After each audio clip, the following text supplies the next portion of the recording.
ایک شخص قربانی کا جانور خرید کر لایا. لانے کے بعد بغل کے لوگ دوسرے پڑوسی کا جانور دیکھنے کے بعد لوگوں نے کہا کہ یہ کون سا جانور لے آیا ہے، اس کا جانور بہت دبلا ہے، بہت ہی کمزور ہے، بھلا کا جانور پر نور ہی برس رہا ہے. اس کے جانور کو دیکھنے کے بعد مزاج خوش ہو جاتا ہے. اب اس کے دل میں یہ پیدا ہوا کہ ہمارا جانور تو کمزور ہے، لوگ کمزور کہہ رہے ہیں، تو اب وہ چاہ رہا ہے کہ ہم اس سے بیچ دیں. ہاں بیچ سکتا ہے، لیکن جو منافع ہو، جو فائدہ ہو. مثال کے طور پر اس نے خریدا تھا 1,00,000 میں، لیکن بیچا 1,20,000 میں.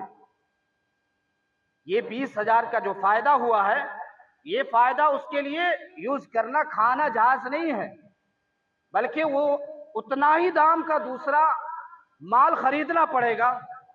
یا اگر 1,00,000 کا خریدتے ہیں تو 20,00,000 کا جو آپ کو فائدہ ہوا ہے، یہ 20,000 کا، وہ 20,000 آپ کو صدقہ کرنا پڑے گا. اس لیے کہ یہ جانور آپ نے قربانی کے لیے خریدا تھا، خرید و فروخت کے لیے نہیں. آپ کو اس میں فائدہ یا منافع کمانا جائز نہیں ہے. آپ کو اتنا ہی دام کا دوسرا خریدنا پڑے گا، یا جو بچ جاتا ہے تو وہ پیسہ آپ کو صدقہ کرنا پڑے گا. اسی طرح ایک اہم مسئلہ یہ بھی ہے کہ کیا یہ قربانی کا جو گوشت ہوتا ہے ہم غیروں کو دے سکتے ہیں؟ بالکل آپ دے سکتے ہیں، غیر مسلموں کو بھی دے سکتے ہیں. آپ بھی کھا سکتے ہیں اور دوسروں کو بھی دے سکتے ہیں. اور اسی طرح ایک اہم مسئلہ یہ بھی ہے کہ ایک انسان نے بکرا خریدا، بکرا قربانی سے پہلے ہی مر گیا. اگر وہ صاحب استطاعت ہے، صاحب نصاب تھا، اس کا بکرا مر گیا یا بڑا جانور مر گیا، پھر اس کو قربانی کرنا واجب ہے. اب ضروری نہیں کہ اتنا ہی دام کا بکرا خریدنا پڑے گا، آپ سستا بھی خرید سکتے ہیں. اگر بڑا جانور آپ نے خریدا تھا تو آپ پورا جانور آپ کو خریدنا ضروری نہیں ہے، بلکہ اس جانور میں ایک حصہ بھی رکھ سکتے ہیں. پورے جانور میں ایک حصہ آپ رکھ لیں اور دوسرا حصہ اوروں لوگوں کو بھی شریک کر لیں. ایک آدمی ایک جانور خرید کر لایا قربانی کے لیے، لیکن بعد میں اس کی نیت بدل گئی.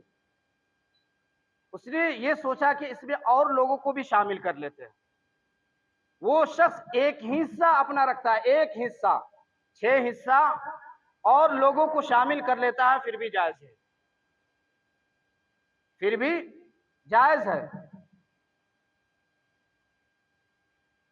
اور مرنے کے بعد اب اس کو اتنا ہی دام کا 25,000 کا بکرا تھا، ضروری نہیں کہ 25,000 کا کرے، بلکہ 15,000 کا بھی خرید سکتا، اگر 20,000 کا بھی خرید سکتا ہے. اس لیے کہ اس میں آپ فائدہ کما نہیں رہے، آپ کا بکرا مر گیا ہے، آپ اس کی جگہ بکرا خرید رہے ہیں، اس لیے آپ کے لیے جیسا بھی ہو خرید سکتے ہیں. دوسرا اہم مسئلہ یہ بھی ہے کہ ایک انسان ایک بکرا ذبح کرتا ہے تو ہمارے لیے بہتر طریقہ یہی ہے کہ ہم اس گوشت کو 3 حصہ کریں. ایک حصہ غریب مسکین میں دے اور ایک حصہ اپنے رشتہ داروں میں اور ایک حصہ اپنے گھر میں رکھے. یہ بھی مسنون عمل ہے. اگر کسی کے گھر میں اتنا بال بچہ ہے، غریب آدمی ہے کہ اس کو پورے سال گوشت نصیب نہیں ہوتا، اگر ایسا شخص گوشت کو بانٹ دیتا ہے، 2 حصہ بانٹ دے گا تو پھر اس کے بچے بھی محروم ہو جائیں گے. اس لیے علماء نے کہا ہے کہ ایسا شخص اگر پورا ہی اپنے گھر میں رکھ لے پھر بھی جائز ہے.